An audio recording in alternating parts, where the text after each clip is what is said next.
जय नीलमाधव भगवान। आप सभी को आषाढ़ मास के 5वें दिन की ढेरों शुभकामनाएं। प्रिय भक्तों, आज आषाढ़ मास महात्म्य में हम सुनेंगे 5वें दिन की कथा, 5वें दिन का वृतांत, आषाढ़ मास महात्म्य का 5वां अध्याय। 5वें अध्याय में आप वर्णन सुनेंगे कि किस प्रकार से रथ यात्रा जो पूरी जगन्नाथ के निकाली जाती है उसके क्या नियम हैं, किस प्रकार से उसका रथ बनाया जाना चाहिए, क्या राजा इंद्रद्युम्न को दिशा निर्देश दिया गया था नारद जी द्वारा और ब्रह्मादेव द्वारा, और किस प्रकार से सर्वप्रथम पूरी जगन्नाथ में श्री नारायण के अवतार नीलमाधव भगवान का तैयार किया गया था, उसके लिए किन किन नियमों का पालन किया गया था, कैसे वह रथ बना और कैसे यह पूरी जगन्नाथ की जो यात्रा है ये तब से अभी तक उन्हीं नियमों को पालन करते हुए निकाली जाती आ रही है, जिसे गुंडिका यात्रा के नाम से जाना जाता है। कथा वृतांत आरंभ करें उससे पहले आपसे निवेदन है कि भगवान की कथा का यह वीडियो है तो कृपया वीडियो को एक बार लाइक अवश्य कर दीजिएगा। भगवत कृपा प्राप्त करने के लिए, भगवान नीलमाधव की कृपा प्राप्त करने के लिए कमेंट बॉक्स में अवश्य लिखिएगा जय नीलमाधव, जय जगन्नाथ। भगवान जगन्नाथ की कृपा से आपके सभी दुख दूर होंगे, उनका आशीर्वाद आपको प्राप्त होगा। आप देख रहे हैं देवभूमि ज्योतिष संस्थान का प्रतिष्ठित YouTube चैनल देवभूमि धार्मिक। हम यहाँ पर सभी व्रत और त्योहारों की सही शास्त्रीय जानकारी प्रदान करते हैं। पंचांग के आधार पर आपको बताते हैं कि कौन सा व्रत कब है, क्या मुहूर्त है, क्या नियम है, और ज्योतिष शास्त्र तथा पुराणों के आधार पर बताते हैं कि व्रत आदि को करने के क्या नियम है, कैसे आपको पालन करना चाहिए, क्या विधि रहेगी। तो यदि आप सभी व्रत और त्योहारों की सही शास्त्रीय जानकारी प्राप्त करते रहना चाहते हैं, सभी मास के सही महात्म्य में सुनते रहना चाहते हैं, तो चैनल को अभी सब्सक्राइब कीजिएगा। जब आप सब्सक्राइब करेंगे तो वहाँ एक बेल का निशान बना हुआ आएगा, घंटी का निशान बना हुआ आएगा, उसको अवश्य ही प्रेस कीजिएगा, तभी आपको हमारे संपूर्ण वीडियोस प्राप्त होंगे, अन्यथा आपसे जानकारी छूट जाएगी। तो कृपया चैनल को सब्सक्राइब कीजिए और बेल आइकन को प्रेस कीजिए। आइए आरंभ करते हैं आज का वृतांत। ऋषि कहते हैं कि अब मैं महान वेदी के महान पर्व का वर्णन करूंगा, जिसके द्वारा अज्ञान से अंधा व्यक्ति भी तेजस्वी क्षेत्र में जाएगा। आषाढ़ मास के शुक्ल पक्ष की द्वितीय तिथि तथा तृतीय तिथि पापों का नाश करने वाली होती है। यदि वह रोहिणी नक्षत्र से युक्त हो तो राजा को इस प्रकार से संकल्प करना चाहिए, शरीर मन से शुद्ध रहते हुए उसे एक गुरु तथा 1 या 3 बढ़ई चुनने चाहिए, जिनका काम देखा गया हो और ठीक पाया गया हो। उन्हें वन में यज्ञ के लिए वस्त्र आभूषण आदि भेंट करते हुए बड़े आदर के साथ बढ़ई का चयन करना चाहिए। बढ़ई के साथ उसे उत्तम वृक्षों से भरे वन में जाना चाहिए। गुरु जो मंत्रों के ज्ञाता हैं उन्हें मंत्र राज का जप करना चाहिए और वन के मध्य में अग्नि प्रज्वलित करनी चाहिए। फिर उसे 108 आहुति देने चाहिए। फिर उसे वृक्षों की जड़ों पर अलग अलग घी लगाकर होम से बचा हुआ घी लगाना चाहिए। उसे त्रैलोक्य पालों को हवि तथा क्षेत्रपालों को पशु अर्पित करने चाहिए। फिर उसे बड़े वन वृक्ष पर दूध से पके हुए चावल के रूप में 100 आहुति अर्पित करनी चाहिए। तत्पश्चात गुरु को कुल्हाड़ी उठानी चाहिए, मंत्र का जाप करते हुए तथा गरुड़ स्वरूप भगवान विष्णु का ध्यान करते हुए वृक्षों की जड़ों से तथा घी से लेप किए गए स्थानों से छोटे छोटे टुकड़े काटने चाहिए। गुरु को वाद्यों की ध्वनि तथा मंगल गीतों के बीच बढ़ई को वहां नियुक्त करके लौट आना चाहिए घर पर, या वह वहीं भी रहे। और जब लकड़ी के लट्ठे काटकर रथ बनाने के काम के लिए तैयार कर दिए जाएं, तब उसे शास्त्रों में बताए गए अभिषेक के निर्देशों के अनुसार उन्हें पवित्र करना चाहिए। उसके लिए नियमित अग्नि में वह अनुष्ठान संपन्न करना चाहिए। रथ बनाने के बाद उसे विघ्नराज अर्थात गणेश का महान उत्सव मनाना चाहिए। उसे भगवान विष्णु का रथ 16 लोहे के पहियों से सुसज्जित बनाना चाहिए, जो बहुत मजबूत और टिकाऊ हों। प्रत्येक पहिए में 16 तीलियां होनी चाहिए। पहिए के बीच में जो लगी होती है ना, लकड़ियां लगी होती हैं, वो 16 होनी चाहिए। 16 लकड़ियों का एक प्रकार का चक्र होना चाहिए। वह धुरी और ध्रुव मजबूत होने चाहिए। इसमें चारों ओर अद्भुत नक्काशीदार मूर्तियां होनी चाहिए, जिसमें अलग अलग बैठने के लिए कक्ष होने चाहिए। इसमें अनेक अद्भुत आकृतियां होनी चाहिए जो महान शिल्प कौशल से चिन्हित हों। इसे गन्ने के टुकड़ों से अलंकृत किया जाना चाहिए और 4 सजावटी मेहराबदार प्रवेश द्वार होने चाहिए। चारों द्वारों के पट भव्य होने चाहिए। रथ जो है वो 22 हस्त ऊंचा होना चाहिए। इसे झंडियों से सुशोभित किया जाना चाहिए। इसे महान शिल्प कौशल से चिन्हित विभिन्न स्वर्ण पट्टिकाओं से सजाया जाना चाहिए। गरुड़ के रूप में प्रतीक लाल चंदन से बना होना चाहिए। चोंच लंबी होनी चाहिए। शरीर गठीला होना चाहिए। उसे कानों में कुंडल पहनाने चाहिए। उसे चोंच के नोक से सर्प को डसते हुए चित्रित किया जाना चाहिए। ये बात आ रही है गरुड़ की, कि गरुड़ के रूप को किस प्रकार से आप बनाएंगे। गरुड़ की एक आकृति आपने बनानी है, वो लाल चंदन से बना होना चाहिए। उसे सभी प्रकार के आभूषणों से अलंकृत किया जाना चाहिए। वह अपने पंख फैलाए रहता है और ऐसा लगता है जैसे वह आकाश में उड़ने के लिए तैयार है। वह दैत्यों और दानवों की भीड़ के बल से पैदा हुए अहंकार को दबाने के लिए काफी मजबूत है। पूरे शरीर को सोने की पट्टियों से मढ़कर भव्य बनाया जाना चाहिए। इस प्रकार उसे श्रीहरि के रथ को सुसज्जित करना चाहिए तथा उसमें बैठने की भव्य व्यवस्था करनी चाहिए। बलराम का रथ 14 पहियों वाला बनाना चाहिए। सुभद्रा का उत्तम रथ 12 पहियों वाला बनाना चाहिए। बलराम का ताड़ वृक्ष का प्रतीक 7 पत्तों वाला होना चाहिए और देवी का कमल प्रतीक पद्य काष्ठ से बना होना चाहिए। रथ बनवाने के बाद राजा को उन्हें पहले की तरह स्थापित करना चाहिए। राजा को प्रत्येक अनुष्ठान शास्त्रों के अनुसार उचित मंत्रों के साथ करने चाहिए। उसे ब्राह्मणों पर विश्वास रखना चाहिए। स्मृतियों में ब्राह्मणों को ब्रह्मांड के स्वामी का चलायमान शरीर बताया गया है। तीनों देवताओं के इन भली भांति निर्मित 3 रथों को आषाढ़ मास के शुक्ल पक्ष में विष्णु तिथि अर्थात 11वें दिन को स्थापित करना चाहिए, जो शुभ फल देने वाला है। हे ब्राह्मणों, पहले की भांति उन्हें भव्यता पूर्वक स्थापित करके उनकी अच्छी तरह से रक्षा करनी चाहिए, जिससे कोई अशुद्ध व्यक्ति, पक्षी, मनुष्य, बिल्ली या नेवला आदि उन पर ना चढ़ सके। इसके 3 दिन के भीतर रथों के उत्तर में बने मंडप में उत्सव के एक भाग के रूप में अंकुरार्पण का अनुष्ठान करना चाहिए। यदि कोई असामान्य घटना घटित हो तो पहले बताई गई शांति बुराइयों को दूर करने के लिए शांति का अनुष्ठान करना चाहिए। सड़क को साफ सुथरा रखना चाहिए ताकि महादेवी तक जाना आसान हो जाए।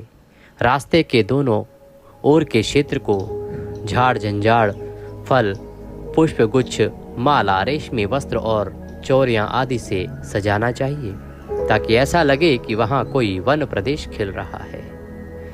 जमीन समतल होनी चाहिए जिससे पैदल चलना आसान हो। उस पर कीचड़ ना हो। सारी गंदगी साफ करके उसे सुगंधित बनाना चाहिए।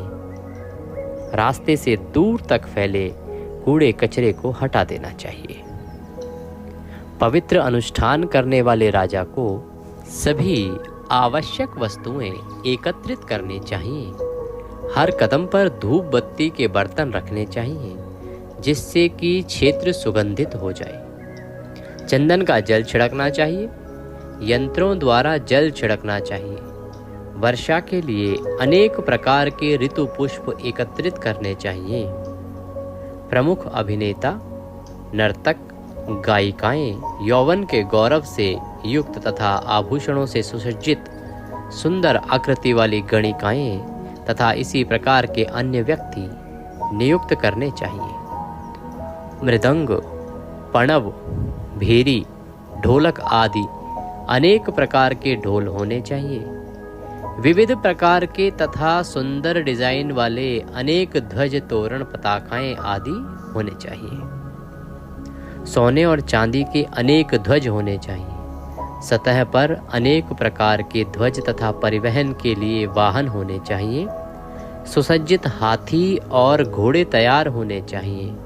इस प्रकार सभी आवश्यक वस्तुओं से सुसज्जित होकर राजा को बड़े आनंद तथा सच्ची भक्ति के साथ इस महान उत्सव को मनाना चाहिए। आषाढ़ मास के शुक्ल पक्ष की द्वितीया तिथि को प्रातः काल पुष्य नक्षत्र के साथ भगवान की पूजा करनी चाहिए। ब्राह्मणों, वैष्णवों, तपस्वियों और संतों के साथ उसे देवों के स्वामी से हाथ जोड़कर प्रार्थना करनी चाहिए कि वे जुलूस के लिए तैयार रहें। हे प्रभु, जैसा आपने पूर्व काल में राजा इंद्रद्युम्न के साथ किया था, उसी प्रकार आप भी रथ पर सवार होकर विजय पूर्वक गुंडिका मंडप की ओर बढ़ें। आपकी कृपा दृष्टि से दशों दिशाएं पवित्र हो जाएं। स्थावर जंगम सभी प्राणी परम कल्याण के धाम को प्राप्त करें। हे प्रभु, यह अवतार आपने समस्त लोगों का कल्याण करने की इच्छा से लिया है। इसलिए हे प्रभु, आप धरती पर पैर रखकर प्रसन्नता पूर्वक पधारिए। फिर उसे रथ पर कपूर और फूल छिड़कने चाहिए। ब्राह्मण रास्ते में शकुन सूक्त का पाठ करेंगे जो ऋग्वेद में वर्णित है। कुछ लोग मंगल गीत गाएं, कुछ लोग चिल्लाएं विजयी हो, विजयी हो, विजयी हो। कुछ लोग जोर से जिंतते आप जीत गए, आप जीत गए से शुरू होने वाला मंत्र पढ़ें। भजनोपदेशकों, भाटों और स्तोत्रवाचकों के प्रमुखों को प्रसन्नता पूर्वक भगवान की पुण्य स्तुति गानी चाहिए। दोनों ओर स्वर्ण हाथों वाली चौरियां होनी चाहिए। युवतियां उन्हें शान से लहराएं, जबकि उनकी चूड़ियां मधुर मनोहक ध्वनि उत्पन्न करें। काले अगलोचम को सोने के बर्तन में डालकर धूनी दी जाए। पूरा वातावरण और सभी दिशाएं सुगंधित हो जाएं। गोविंद के उस विजयी जुलूस के दौरान बांसुरी, वीणा तथा करकरी, झरझरी, माधुरिका आदि अन्य वाद्यों की मधुर ध्वनि सुनाई देती है। इस समय जब यह सब चल रहा है, ब्राह्मण राम के साथ कृष्ण को भी ले जाते हैं। क्षत्रिय और वैश्य सुभद्रा को ले जाते हैं। मोतियों की लड़ियों और रेशमी तोरणों से सुसज्जित छत्रों की एक श्रृंखला ऊपर उठाई गई है। मुर कृष्ण के शत्रु के दोनों ओर स्वर्ण से मंडित और रत्न जटित डंडों सहित ध्वजाएं फहराई गई हैं। राजा, चारों वर्णों के लोग, अन्य साधारण व्यक्ति, दरिद्र, महान लोग आदि सभी एक दूसरे के समान प्रतीत होते हैं। यदि रास्ते में कहीं भी वे थक जाएं तो उन्हें देवताओं की सूती गद्दे पर लिटाकर पैरों को धीरे धीरे से नीचे रखकर रथ की ओर पीछे चलना चाहिए। महान उत्सव और उच्च स्वर में संगीत की ध्वनि के बीच लोग ब्रह्मांड के स्वामी को अपने हाथों में लेकर उत्तम रथ को मोड़कर राम और कृष्ण और सुभद्रा को रथ के मध्य में बिठाई। इसे रथ को उत्तम चांदनी से प्रकाशित मंडप से सजाया जाना चाहिए। इसे झनकारती घंटियों के साथ तारों के गुच्छों से सजाया जाना चाहिए। इसे पुष्पमालाओं और चौरियों से सजाया जाना चाहिए। भीतर के स्थान को काले अगलोचुम के सार से बनी धूप से पूरी तरह से धुआं करना चाहिए। उत्तम देवताओं को सूती बिस्तरों पर रखना चाहिए। फिर उन्हें विभिन्न प्रकार के वस्त्रों, आभूषणों और पुष्पमालाओं से सुसज्जित करना चाहिए। भक्ति भावना से प्रेरित होकर उन्हें यथा योग्य अर्पण तथा भव्य सेवा शुश्रूषा से पूजित करना चाहिए। इससे बढ़कर भगवान विष्णु का कोई दूसरा जुलूस नहीं देखा गया है। यहाँ तीनों लोकों के स्वामी स्वयं प्रतिवर्ष पूर्व आदेश अर्थात वचनबद्धता का सम्मान करते हुए रथ पर आगे बढ़ते हैं।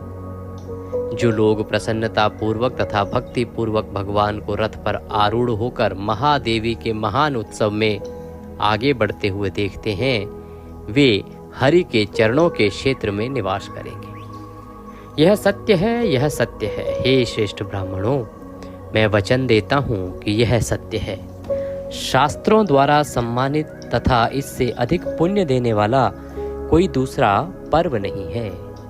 जिस प्रकार यह भगवान विष्णु का रथों द्वारा घृणापूर्ण जुलूस है, उसी प्रकार यह महावेदी का महान उत्सव भी है। देवता स्वर्ग से यहाँ उतरते हैं और शक्ति से युक्त होकर वापस जाते हैं। मुरा के उस महापर्व की महिमा के विषय में मैं और क्या कह सकता हूँ। उसकी महिमा का बखान करने मात्र से सैकड़ों जन्मों के पाप नष्ट हो जाते हैं और इस महिमा को सुनने मात्र से आपके सैकड़ों जन्मों के पाप नष्ट हो गए होंगे। पुरुषोत्तम सुभद्रा और बलभद्र को रथ पर बैठकर महावेदी की ओर जाते देखकर भक्त करोड़ों जन्मों में किए गए पाप को दूर कर देते हैं।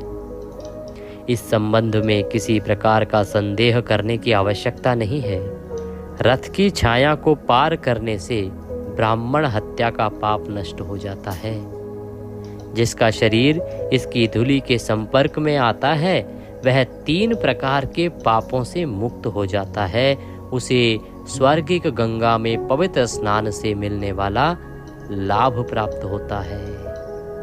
यदि बादलों से जल बरसने के कारण रथ का मार्ग मैला हो जाता है, तो भी वह कृष्ण की दिव्य दृष्टि के कारण सभी अशुद्धियों और पापों को दूर करने में सक्षम हो जाता है। जो श्रेष्ठ वैष्णव वहां दंडवत प्रणाम करते हैं, वे अनादिकाल से वंचित समस्त पापों से मुक्त हो जाते हैं और मोक्ष को प्राप्त करते हैं। निसंदेह वह ऐसा वैष्णव 1 करोड़ गायें दान करने, 10,000 कुमारियों का विवाह करने तथा 1000 अश्वमेध यज्ञ करने का फल प्राप्त करता है। जो व्यक्ति वहां दंडवत प्रणाम करता है भगवान को, उसे 1 करोड़ गाय दान करने का फल प्राप्त हो जाता है और 10,000 कन्याओं का विवाह कराने का फल प्राप्त हो जाता है। जो व्यक्ति कृष्ण के पीछे चलते हैं, उनके पीछे देवतागण, जिनमें प्रमुख हैं, उत्सुकतावश भी शोभा यात्रा को देखने के लिए चलते हैं। यह कहा गया है कि यदि वे सनातन दारु ब्रह्म अर्थात लकड़ी के रूप में ब्रह्म अर्थात जगन्नाथ और आगे बढ़ते रथ को देखेंगे, तो उन्हें प्रत्येक पग पर अश्वमेध यज्ञ का फल मिलेगा। तो यहाँ यह समझाने का प्रयास किया जा रहा है कि उस जुलूस में न केवल भगवान के रथ को खींचने वाले, वरन जो उनके पीछे पीछे चलते हैं ना, केवल उत्सुकतावश ही केवल चलते हैं भगवान को देखते हुए, उनके भी सभी पाप नष्ट हो जाते हैं और उन्हें 1-1 पग पर, जितने पग वो चलेंगे उतने अश्वमेध यज्ञ का फल प्राप्त होता है। 1 पग आगे बढ़े अगर पीछे चलते हुए पैदल पैदल, तो 1 अश्वमेध यज्ञ का फल प्राप्त हुआ। जितने कदम वो चलेंगे रथ के साथ साथ, उतने ही अश्वमेध यज्ञ करने का फल उन्हें प्राप्त हो जाता है, केवल भगवान के दर्शन करते हुए पीछे पीछे चलने मात्र से। वेदों के व्याख्याता वैदिक मंत्रों के माध्यम से मोक्षदाता भगवान की स्तुति करते हैं। अन्य लोग स्वयं द्वारा रचित प्रार्थनाओं के माध्यम से या इतिहास, पुराण आदि के अंशों के माध्यम से कमलनेह भगवान की स्तुति करते हैं। जो लोग इस प्रकार स्तुति करते हैं, वे पापों से मुक्त हो जाते हैं।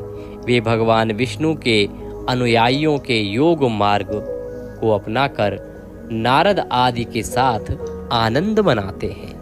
जो लोग वासुदेव के आगे जय घोष करते हुए भगवान का गुणगान करते हैं वे अनेक प्रकार के पापों पर विजय प्राप्त कर लेते हैं, इसमें कोई संदेह नहीं है।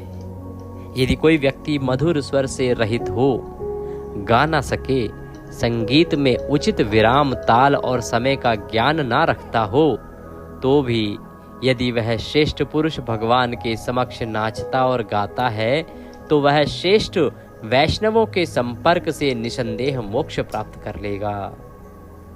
और जो मनुष्य प्रभु के साथ नामों का गुणगान करता हुआ चलता है या प्रभु का अनुसरण करता है उसे निसंदेह इसका लाभ मिलता है।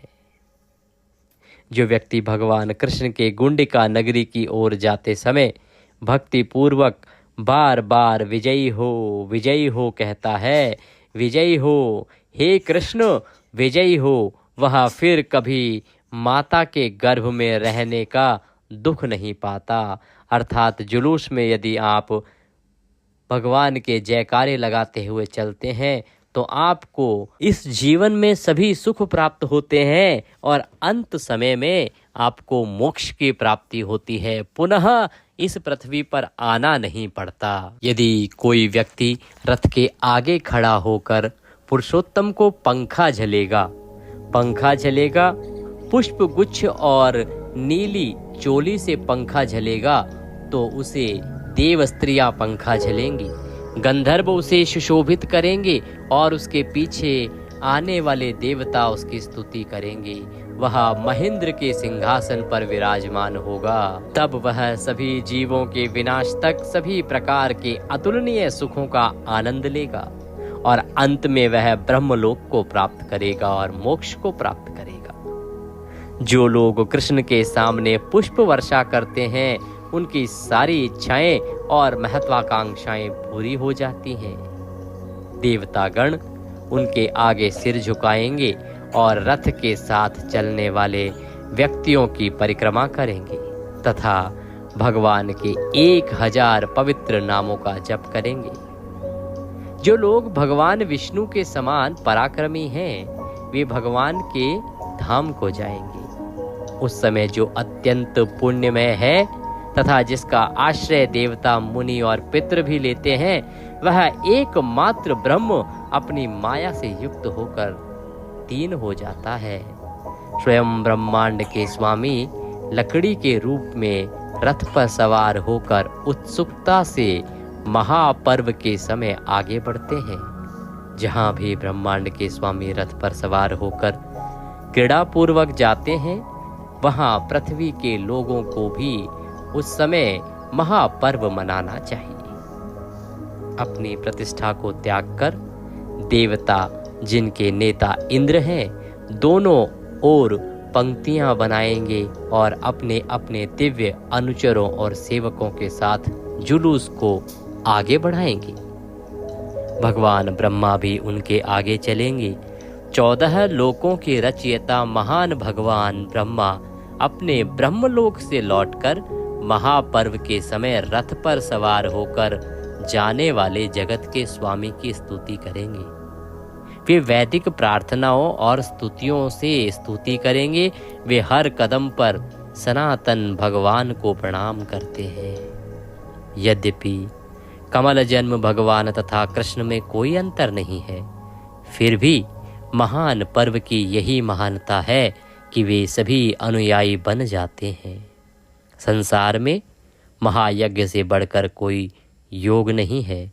यह योग समस्त पापों को नष्ट करने वाला तथा समस्त तीर्थों का लाभ देने वाला है।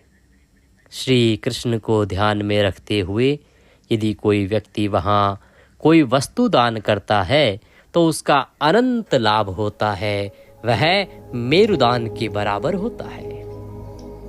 जो भी पवित्र अनुष्ठान गुंडिका धाम की ओर जाने वाले देवों के स्वामी के समक्ष किया जाता है वह अक्षय हो जाता है। उससे अक्षय पुण्य की प्राप्ति होती है। अक्षय पुण्य अर्थात जो कभी क्षय नहीं होता। यदि भगवान की प्रसन्नता के लिए भगवान को या ब्राह्मणों को विभिन्न प्रकार के उपहार या विविध प्रकार के भोजन समर्पित किए जाएं, तो उन अर्पण से अक्षय पुण्य प्राप्त होगा। उनसे सभी इच्छाएं पूरी होंगी। जो मनुष्य भगवान श्री हरि के आगे आगे जाकर उनके कमल सदृश मुख के बार बार दर्शन करते हैं, पग पग पर उन्हें प्रणाम करते हैं तथा धूली मिट्टी से सने रहते हैं, वे करोड़ों जन्मों के पापों के अटूट कवच से छूटकर क्षण भर में मोक्ष का लाभ प्राप्त कर लेते हैं। वे भगवान श्री विष्णु के भव्य धाम को जाते हैं। वे सभी यज्ञों, तीर्थों और दानों का लाभ प्राप्त करते हैं। भगवान के प्रति भक्ति भावना रखने वाले लोगों के लिए इससे अधिक पुण्य देने वाला कोई दूसरा पर्व नहीं है। इस प्रकार भगवान कृष्ण सुभद्रा और राम के साथ उत्तम रथ पर सवार होकर चारों दिशाओं को प्रकाशित करते हुए आगे बढ़ते हैं। वे अपने तेजस्वी अंगों से स्पर्श होने वाली वायु के माध्यम से सभी देहधारियों के पापों का नाश करते हैं। तेजस्वी भगवान दयालु हैं और वे भक्तों को पवित्र करते हैं। यदि वे स्वाभाविक रूप से मोक्षदाता हैं, फिर भी वे अज्ञानी और अश्रद्धालु व्यक्तियों में श्रद्धा उत्पन्न करने के लिए धर्म यात्राओं का संचालन करते हैं। भगवान के साथ बहुत से देव और मनुष्य चलते हैं। रास्ते में दोपहर के समय सूर्य बहुत तेज होता है, माथे झुलस जाते हैं। सभी अनुयायी थके हुए होते हैं, इसलिए वे बीच रास्ते में खड़े हो जाते हैं। वे धूल से लथपथ हो जाते हैं और थके हुए दिखाई देते हैं। वहां सूर्य की रोशनी को कम करने के लिए लोगों को प्यालों पर पंचामृत और पुष्प तथा कपूर से सुगंधित शीतल जल छिड़कना चाहिए। उन्हें कमल नयन भगवान सुभद्रा और राम को चौरियों और शीतल पंखों से हवा करनी चाहिए, जिनके सिरे जल से भीगे हुए हों। उन्हें पुरुषोत्तम की पूजा करनी चाहिए और ये चीज़ें अर्पित करनी चाहिए। कौन सी चीज़ें हैं अर्पित करने के लिए? शीतल पेय, सुखद और रसदार मिश्री, खजूर, नारियल, विभिन्न प्रकार के केले, फल, विभिन्न दूध उत्पाद, कटहल, ताड़ के फल, गन्ने का रस, विभिन्न प्रकार के स्वादिष्ट और मीठे फल, सुगंधित ठंडा पानी, पके फलों के साथ पान, कपूर और लौंग आदि, ये सभी भगवान को अर्पित करने चाहिए। हे श्रेष्ठ ब्राह्मणों, जो लोग उस समय भगवान जनार्दन का दर्शन करते हैं और अपनी क्षमता के अनुसार उनकी पूजा करते हैं, उन्हें संसार से उत्पन्न होने वाली थकावट नहीं होती। वे ब्रह्मा के लोक के वासी बन जाते हैं। श्रेष्ठ पुरुष 3 रथों में स्थित तीनों देवताओं की 3, 4 अथवा 7 बार परिक्रमा करें। तत्पश्चात उन्हें 10 बार प्रणाम करना चाहिए।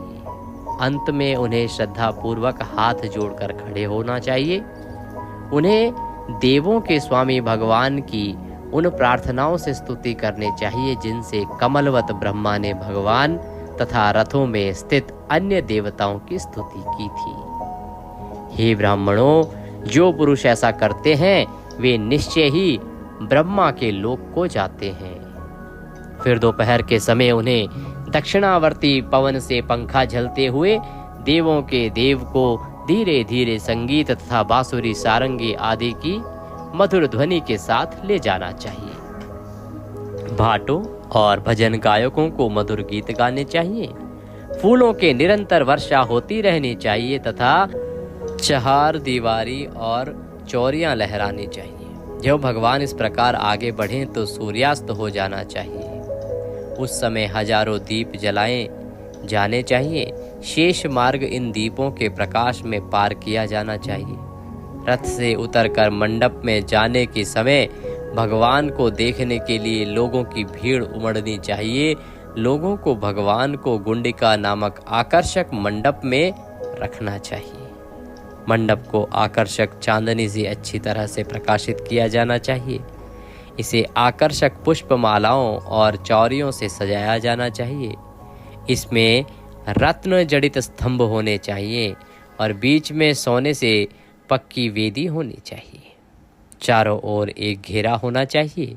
यह ताज़ा सफ़ेदी और प्लास्टर से चमकीला होना चाहिए। सीढ़ियों की अच्छी उड़ान होनी चाहिए। इसमें 4 बहुत ही सुंदर दरवाजे होने चाहिए।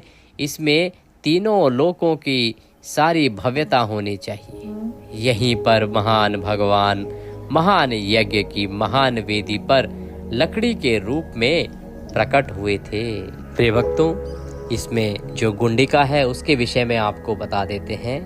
जो गुंडिका ग्रह है ना, वो जगन्नाथ मंदिर से 1.5 मील की दूरी पर है। इसे महावेदी इसलिए कहा जाता है क्योंकि इंद्रद्युम्न ने यहाँ 1000 अश्वमेध यज्ञ किए थे। ये वही स्थान है और ये आज भी है पूरी जगन्नाथ में। इसे त्रिदेवों जगन्नाथ, बलभद्र और सुभद्रा के जन्म स्थान के रूप में भी माना जाता है, क्योंकि इनकी जो प्रतिमाएं हैं महावेदी के भीतर दिव्य बढ़ई द्वारा उकेरी गई थी उस समय में जब राजा इंद्रद्युम्न ने इसका निर्माण करवाया था। जगन्नाथ ने इंद्रद्युम्न से वादा किया था कि वे हर साल इंद्रद्युम्न झील के पास 7 दिनों तक यहाँ रहेंगे। ताकि हमने पीछे वर्णन में भी आपको सुनाया था कि जब इंद्रद्युम्न ने भगवान को प्रसन्न किया तो भगवान ने किस प्रकार से आशीर्वाद दिया था। जगन्नाथ की पूजा मूल रूप से उस उड़ीसा के क्षेत्र के आदिवासियों शबरों के बीच प्रचलित थी।